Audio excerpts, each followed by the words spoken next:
All right. Hello, everybody. Welcome to Disabilities Redefined. Welcome, Keith. Thank you. We have had some superstars on our show, but we have never had a talk show host before until today. Keith Andrew, how are you? No, it's a real honor and it's a real honor and privilege to be here. Thank you. It really is. Well, we're glad you're here. Keith, you are a talk show host.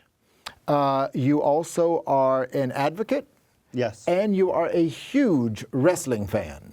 Absolutely. Absolutely. So let's start with wrestling. Okay. Now, when I was doing my homework on you, you have met so many people. Name some people what was this? Say it now. I always get it wrong. WWE. Yes. What does that stand for? World Wrestling Entertainment. World Wrestling Entertainment. Okay, and I saw you on your Instagram page. I was with some of those beautiful blonde women, all of looking like fashion models and the whole 9 yards. How did you meet all these people, and what was the connection there with you? All right.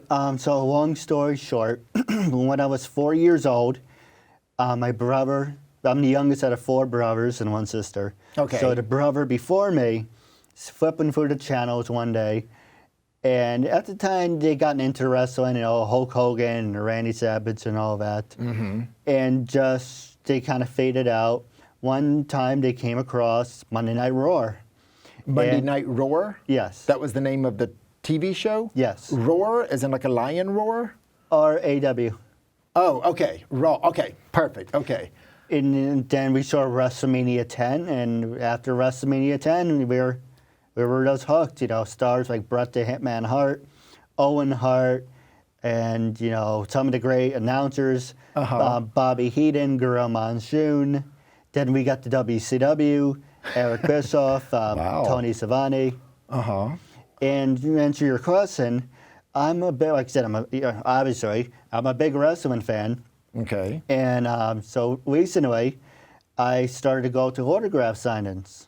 There's occasionally a couple in Middletown, New York, and they haven't had some in a long time. So where I saw all those photographs, and that was at that was at some convention where you were getting the autographs and everything. Yes, but Okay. that's at the ones you saw were at WrestleCon and Big Event. Okay, but now didn't you have a wrestler on your network at one time?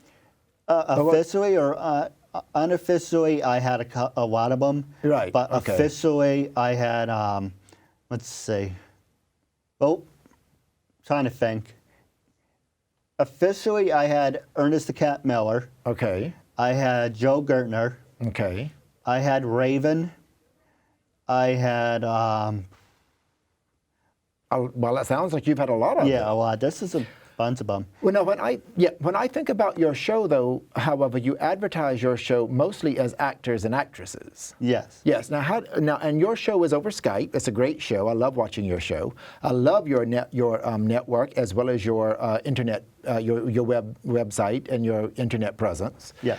How do you find all these actors and actresses? Because you've had a lot of people on your show. Well, one thing I do want to clarify is I interview actors, actresses, models, CEOs, professional wrestlers. Okay. I interview every single person out there, people with disabilities, people without disabilities.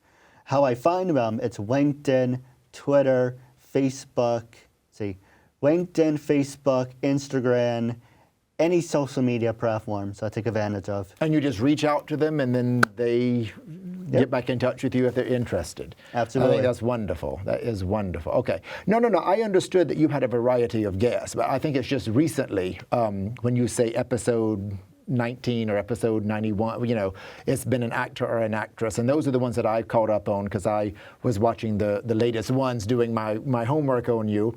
And you're a great interview. You give great interviews, and it's very well published. What was the purpose of the show? Well, long story short, I was diagnosed on the spectrum of, I read and learn at a 5th grade level. I learn at a slower pace. I was always given, told I was never going to amount to anything. I was going to be a burden. I could never work for the state because I'll give you an example. You have that paper in your hand. He said, okay, we're going to read a script. That's great for you. But for me, I would have to sit there and someone has to read it and explain it to me and go back and forth about 3 or 4 times until it sinks in. Because I weren't at a slower pace, I'm on the spectrum of being retarded. And because of that, I read and learn at a 5th grade level. And I'm kind of in this bubble of saying I'm never going to amount to anything. So what really broke the camel's back was my brother before me. And I said this on all my episodes.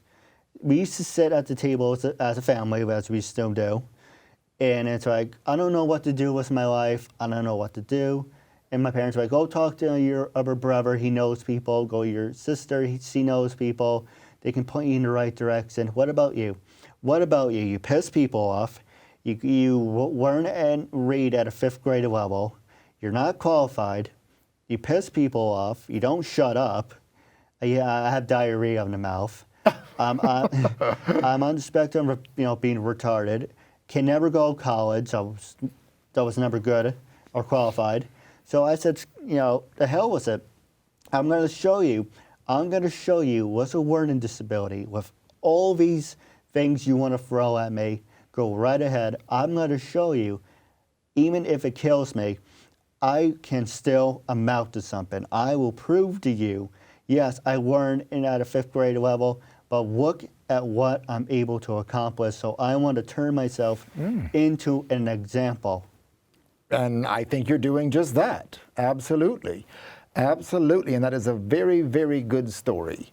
Now, I do want to say, when you were diagnosed, because you're still quite young, but when you were diagnosed, that terminology, retarded, we are not really using that. We do want to be politically correct for the entire audience out there. That word is no longer really referred to in, within the learning. Oh, that's it. I'm on the spectrum of being retarded. Absolutely, yes, absolutely. But anyway, very good story, and you are amounting to a lot. I love your channel. And something that I really do appreciate about you, Keith, is, again, when I was doing my homework on you and reading up, you have quite a few articles out there on you that you have on your website, but also you do a Google search to Keith Andrew, and you're out there. First thing you will mention is, I have a learning disability. And I really do appreciate that. As someone who counsels people who are disabled with learning disabilities and physical disabilities, and also has this talk show, I think it is very important for everybody to see people like you who is doing so well and becoming so successful, and doing it by yourself, because your show was your idea. Yes. It is via Skype. And as you just pointed out, you reach out to these people on your own. So you're doing it all by yourself. Absolutely. So congratulations. Now, what is fan of today? The fan of the day is when I take a picture with somebody. It's like, okay, I'm going to use that as fan of the day. I know you're a big fan of that, and you would love to be on that.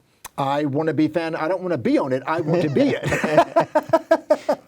I want to be fan of today. So can I be the fan of today? Sure. Because I know while you're in Manhattan, he's got other things to do. But I'm your first interview. Yes. So I'm fan of today. Somebody else that you're going to later can be fan of tomorrow.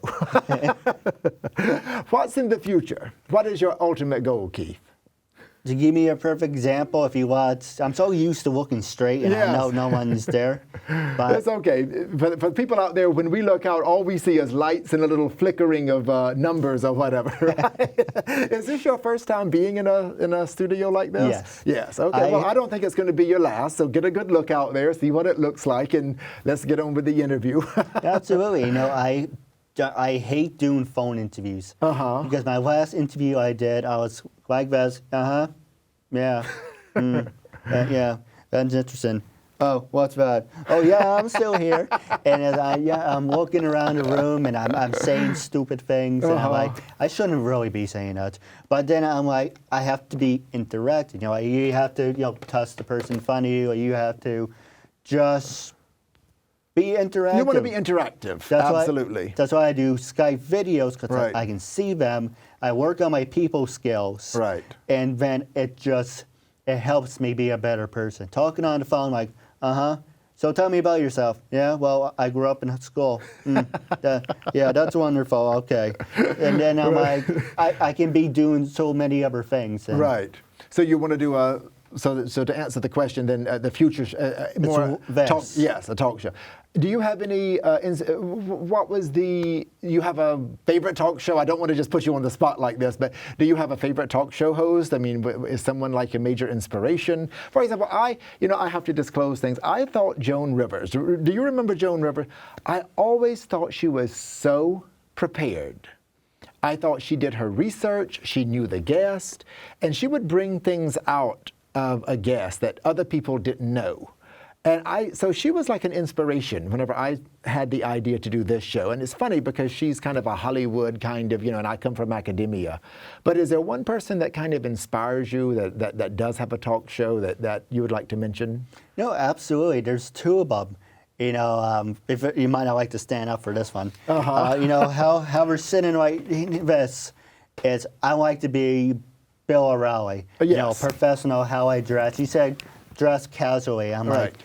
like, that's not for me, because for me, I want to do something right. When you first meet someone, you get the first 10 seconds, and I do my best, I do my damnedest to make that first impression count. Right. But Good. also at the same time, I like to be, like this. I like to be like Bill Maher, who's funny and who does all these great things, Right. makes jokes.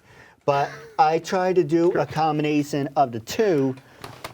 Yes, I want to have George Collins' personality. I want to be sarcastic like Bill Maher. I want to be spontaneous like, bunch of professional wrestlers. That's what I want to do. But at the same time, I want to sit here and be like, that's great and all, but you have to show something else. So I'm showing you I can be as professional as, even though I do say stupid things because I have a disability and I have no filter. I say stupid. We all say stupid things, right? I mean, that's what makes us so special. But the thing is I want to show you I can be so many different people, but I do not want to be a carbon copy of Bill Maher, Bill O'Reilly. I want to show you I can get up and dance and do all these great things, but being myself. Right. And this, Absolutely. This is what I want to do until I die. I'm not saying that to be funny. I'm not saying that to be cute. I swear to God on my life, this is what I want for the rest of my life. And a lot of people are like, let's give him a chance.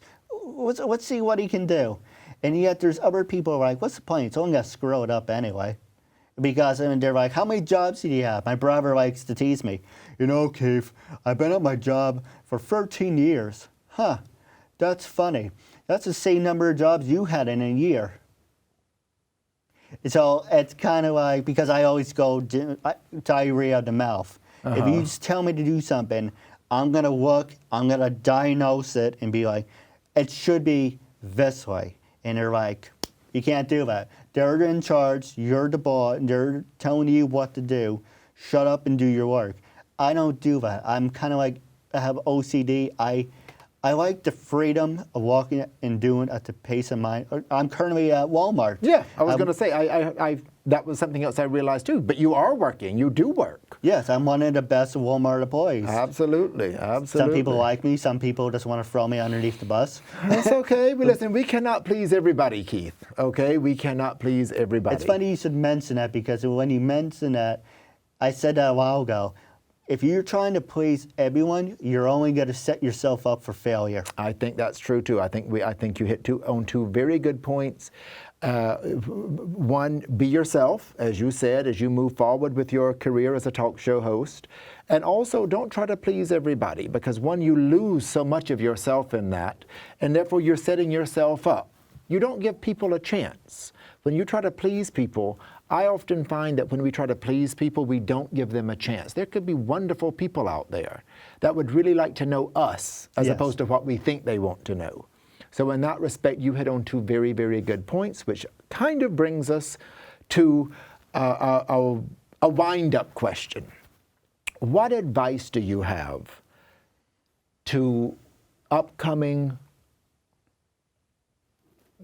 let's do a general question. Yeah.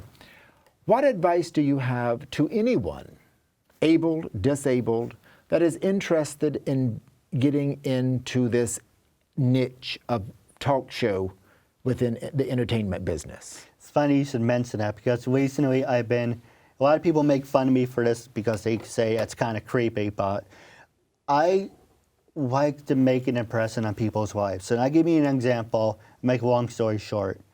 I met Bret Hart when I was about 6 or 7. We're online for 2 hours. Time we got there, I don't know what his story was or what was happening. My dad said, "You believe this guy?" Where he's signing autographs, his head's down, not acknowledging anyone. I made up my mind at that certain point, I will get his attention. It doesn't matter what I have to do. I will get him to look at me. Now this was Bret the Hitman Hart. Okay, and who is this? Who is this? WWE Hall of Famer. Okay. And when we're going, my brother, 2 brothers in front of me, no reaction. And I got pissed because I thought it was my brother, my brother Matthew. I thought it was my brother Matt who grabbed my autograph. So as soon as he did it, I put a death grip on it. And then I realized it wasn't him. It was Bret pulling it to the side. I wasn't letting go of that. And I looked, and he stopped, and I really thought he was going to say, "Hey, kid, you want me to sign this or not?" Instead, he saw my little hands. He stopped. He looked right at me, and he smiled at me. Every single person before me, he did not even acknowledge. And then he realized after he acknowledged me, I guess he kind of looked behind me and it's like, "Oh, crap. Now I have to acknowledge everyone." It's like, "Thanks, kid. Now I have to acknowledge everyone else behind you." But that little moment, and I'm 31, made an impact on me. And I talk to kids all the time, not to sound creepy or anything. I reach out to people in high school and college, and because I want to make an impression. I want to be remembered. When I die, how are you going to be remembered? When you die, how do you want to be remembered? I'm going to be honest, Keith, I have not even thought that far ahead. But I know I love my job. I know I love what I do. I know helping people is not an option for me. I have to do it. It's just part of my life. It's part of my being. It's part of my personality. Fair enough. Like you say, we have to be true to ourselves. My first line of work, I worked as a model actor. So a lot of times on set, we will have beauty queens and fashion shows and makeovers and that kind of thing. I also am a tennis player, so we like, I to saw bring your post yesterday. Yeah, absolutely. So in that respect, I like to bring some of myself to it. But I think whenever I die, I don't really want to be remembered. I just want the great work that I'm trying to do, and I'll say trying to do, with everybody, not just the disabled population, but in academia and through this talk show, to just continue on, really. So in that respect, I'm not so sure if I want to be remembered. I just want everything to keep going and do it that way. Maybe I have a big ego. Maybe that's my biggest problem. But every time I meet someone, kids come up and when their parents on the register, I always ask for, like one of those fist bumps. Right. I like being friendly. I like making friends. I like being interactive. I want to say, one thing I remembered about Keith was he was really nice to me and he befriended me. I didn't know him for a hole in the wall, but he was nice enough to give me an opportunity. When I approach people to be on my show, they're not A-listers, they're not B-listers. I consider myself, it's funny I should mention that. Actually, I just touched the mic off. Yeah, be careful. Sorry about that. You can always edit that. I consider myself a D-lister because I'm showing you, people are like, "Oh, what's the D stand for?" Well, keep it PG. D stands for disability. And I'm showing you what's a disability. I can be a disability player. I'm a D+ player because I can be a real quick answers real fast. Daniel Bryan, former WWE wrestler, current WWE wrestler. People were saying to him, "You're only a B+ player." And then they did a storyline recently with Kobe Kingston. "You're a B+ player." And I made a joke says, if anyone's being a A+, B+ player, then fine. I want to be a D+ player. Of course, I didn't get any reaction from that. But now it's actually starting to trend, say I am a D+ player, and I'm showing you, look, I'm not trying to blow smoke anywhere or put on a bazan. People say I put on a good mask. They're like, well, if you didn't say to me you had a disability, we wouldn't have known. Okay, well, I guess I'm a good actor, but I'm showing you, don't judge a book by its cover. I'm showing you, look at what I'm able to accomplish. And yep. Sorry to interrupt because they're winding us up, but yes. I love the story, and the word you ended with, accomplish. Yes. You are accomplishing a lot, Keith. We would love to have you back.